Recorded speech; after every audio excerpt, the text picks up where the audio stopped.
Hello everyone, welcome back to my new blog. আরও একটি নতুন ভিডিওর সঙ্গে তোমাদের সবাইকে অনেক অনেক ওয়েলকাম। সো তোমাদের তো বলেছিলাম যে কালকে আমাদের বাড়িতে কার্তিক ফেলে গেছে, তো তারই আজকে পুজো করছি বাড়িতে। তো তারই একটা ছোট্ট মিনি ব্লগ আমি তোমাদের সঙ্গে শেয়ার করব। তো ওদিকে সব কাজ কমপ্লিট করে ঠাকুর বসিয়ে ভোগ রান্নাও হয়ে গেছে, খিচুড়ি প্রসাদ দিচ্ছে। তো ওরা তো অনেক বড় লিস্ট দিয়েছিল, তো সেটা তো করা সবসময়ের জন্য সম্ভব হয় না। তো সেই জন্য আমরা যতটা গুছিয়ে পেরেছি ততটা করেছি। তো বাইরে রান্না হয়ে গেছে, ঠাকুর বসানো ভোগ পুরোপুরি কমপ্লিট হয়ে গেছে। পুরোহিত আসলে আর কি পুজোয় বসে যাব। 2টোর সময় টাইম দিয়েছে, এখন 3টে বাজে।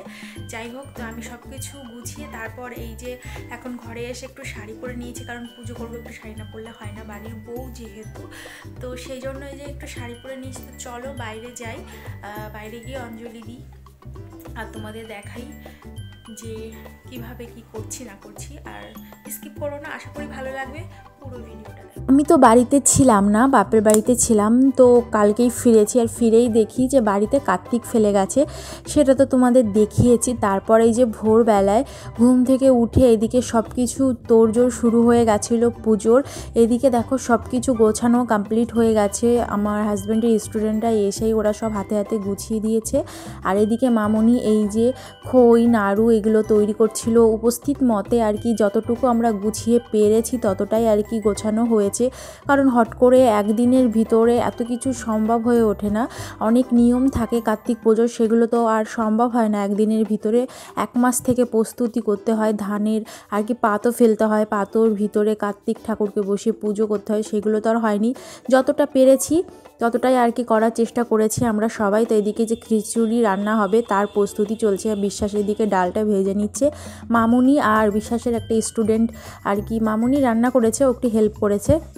আর আমি এইদিকে ফ্রেশ হয়ে স্নান করে চলে এসেছি পুজোর এইদিকটা দেখতে আর কি, ঠাকুরটাকে পেতে। তারপর আমি ভোগ রেডি করছিলাম, গোবিন্দভোগের চালের যে ভোগটা সেটা রেডি করছিলাম। তো এখানে আমার সব কিছু গোছানো হয়ে গেছে, গুছিয়ে এই যে পুজো দিয়ে আমি আমার পুজোটা কমপ্লিট করলাম। তো চলো তোমাদের একটু দেখিয়ে দিই যে কীরকম কী আর কি অ্যারেঞ্জমেন্ট করেছিলাম বা কীরকম গুছিয়েছি। যাই হোক, আমি লাইফে ফার্স্ট টাইম আর কি কার্তিক পুজো করেছি, আগে কোনো দিন করিনি, এটাই আমার প্রথম।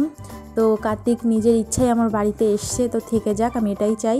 তো পুজো ওদিকে কমপ্লিট হয়ে গেছে। এই যে আমি আর বিশ্বাস বসে গেছিলাম প্রসাদ দিতে, সব কিছু গুছিয়ে নিয়ে বাইরে এসে বসে পড়েছিলাম। তারপর ওদিকে সবার খাওয়া দাওয়া হচ্ছিলো, আর আমিও এদিকে খেয়ে নিচ্ছিলাম একটু খিচুড়ি প্রসাদ। আর এদিকে এই যে ওর স্টুডেন্টরা সবাই এই যে এখানে প্রসাদ নিচ্ছিল। তো যে ঘরে টিউশনি পড়ায় সেই ঘরেই বসে খাচ্ছিল সবাই।